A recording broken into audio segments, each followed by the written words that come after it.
kind of already said. I want to say over the story of Reb Shimon Bar Yochai on Shavous. It was brought down in the Zohar that Reb Shimon Bar Yochai was sitting and learning Leil Shavous. And it says, I'm reading it to you, but I'm looking at the Zohar as I read it to you. It says that they call the Chaverim of the Bnei Heichal HaKala. They were learning in order to prepare the Kala, that she should be ready for the next morning to have a chuppah with her husband. They wanted to be with her the whole night. In order to be misameach with her, she should be mesukin, lasik b'Torah. They were going to go from Torah to Nevi'im, and from Nevi'im to Ksuvim, and then drushes to the Mikra, and of course Seidas HaTorah. Does this mean tikkun? What? Does this sound to you like tikkun? Everything is a tikkun.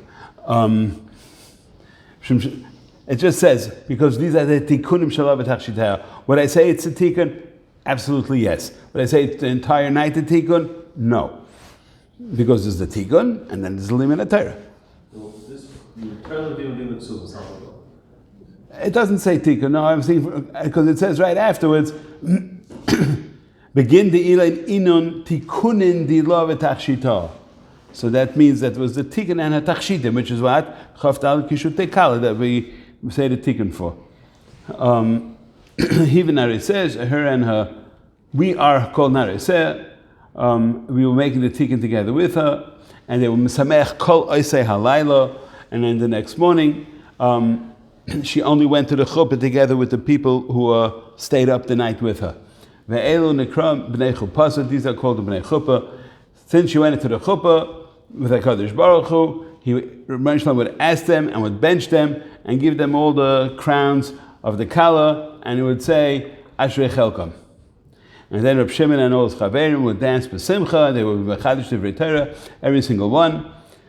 And then everybody was very happy. And Reb Shimon said to them, B'ni, Ashrei Chelkacham, you're very lucky because tomorrow the Kala won't go to the chuppah only with you. Because all those people who stay up at night and are doing the tikkun for her, I'm happy with her, they will all be written in the Sefer Zechronis, and the Rebbeinu Shalom will bench them with 70 brachas v'atarais of Olam HaElyon. And then he goes on to a whole drasha, Shemayim Misapim Kvay Kael, and so on. That's the Zohar. That's the story of Reb Shimon. Just saying what we see from here.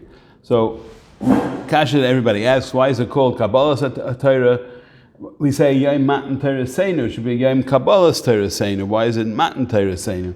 And the answer is fairly pashut, that everybody who gets a Chelek HaTorah is mitzvah, is Lilmaid or Lilamed. You have a chiyuv to pass it on. That, just to keep it for yourself is not enough, so therefore it's Matan Torah Seinu. Just like you are a Makabel, you have to give it on further.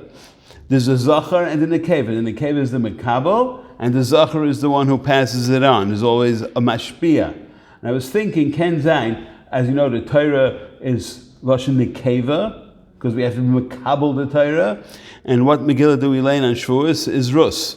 Rus is the Isius of Torah without the Hay. Like the Zachar of the Torah, in other words, to tell us that we have to be also mashpiyim, we have to give over. That's Rus is milashon tur, lashon Torah. That was my chiddush of the evening. But also, I said that was my chiddush of tonight. That Rus, which is Isius tough vav reish, which is Torah without the hay, is Mirame, is that not only should you be Makabel Torah, but you also have a chiyuv to give over Torah. You are the mashpia to either Chaverim or Talmidim, whatever the case may be. In other words, Torah is not just meant for you to keep it to yourself. It's meant to spread. And that's why Torah is also called Torah Chayim, because only the Lebedik could pass it on. Someone who's dead is Sufseisav Doivavais Bakever, but it's not mashpia to anybody.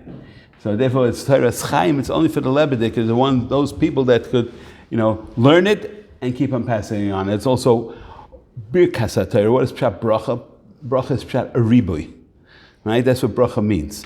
Klala means Arur. What does Arur mean? That it's not going further; it's staying in its place. which is why the Torah had to start with a beis for bracha, and now with an aleph, which is oror, because oror means that it just stays and doesn't move on. Baruch Pshat Riboy, that you are going to be mechadish Torah and passing on the Torah, and that's Pshat the Riboy of Birkas HaTorah, that you have to always make a Riboy, and that Riboy is to be passed on. Which is also, somebody asked me recently, why is it that by Shabbos Chazak, you say, by Torah Shabbat we say Chazak Chazak, and Torah Shabbat Peh we say Hadron Aloch. Say the same thing by both. Say either Hadron Aloch on the Torah Shabbat or say Chazak Chazak on the Masechta. Why is it different? So I said the pshat was, which I think it might even be true, is that Torah Shabbat is never going away. You could forget it today and tomorrow, but it's still there. It's Biksav. We have a Biksav from Har Sinai for thousands of years. So therefore, you just get a chizuk from it. You don't have to chazer that it shouldn't be forgotten. Which is not written down, so that you always have to chazer. Else you'll have shikha. In shikha, we can't forget the Torah. Therefore, we say hadron. We always have to chazer. We have to come back to it again and again and again. And that even applies. The Torah Shabbat Peh applies also if you want to say a pshat in a chumash, or you want to say a pshat in Torah Shabbat. That pshat is also Torah Shabbat Peh. It's not, the Torah Shabbat is only what it is. And then there was the last thing that I wanted to say, and I'm just keeping it short because I already spoke the other night, is that what's the chizuk that we have to take out of Shavuos? Shavuos, as we know, is Yom Hadin for Kabbalah Satira, which also means that it's a Yom Hadin for the Sira Satira. How much can we give over? So therefore, the Chayma Hadava is, of course, to stay up the whole night. And on that, which I'm just throwing it in because I saw recently, the Arizal gives a haftacha that whoever stays up the whole night Shavuos, he's going to live out the year. Like, what shaykhs does one have to the other?